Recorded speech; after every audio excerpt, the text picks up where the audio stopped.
শুনো শিল্পু, আমি তোমাকে প্রতিদিন গল্প শুনিয়ে আসলাম। তোমাকে গল্প শোনাতে শোনাতে আমার মাথার চুল কালো হয়ে গেছে। তাই আজকে তুমি আমাকে গল্প শোনাবা। প্রতিদিন তো আমি তোমাকে গল্প শোনাই।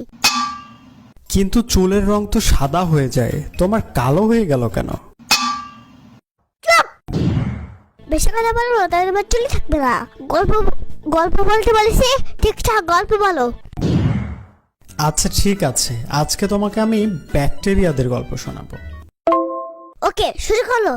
এক দেশে ছিল দুইটা ভয়ঙ্কর ব্যাকটেরিয়া। তোমার মতো? দূর, চুপ করো তো, গল্প শোনো। ফাঙ্গালু সর্দার ও গন্ধবাজ ওরা আক্রমণ করে তোমার মতো বাচ্চাদের পায়ে আর জুতায়। ওরা এসে ইয়া বড় বড় কামড় দেয়।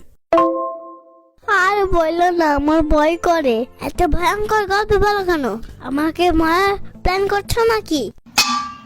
আর গল্প শুনবো না, যাই এখন আমি ঘুমাবো। হ্যাঁ।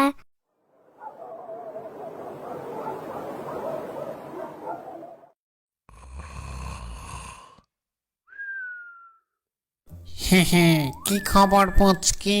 আজকে তো আমার পায়ে কামড় দিব।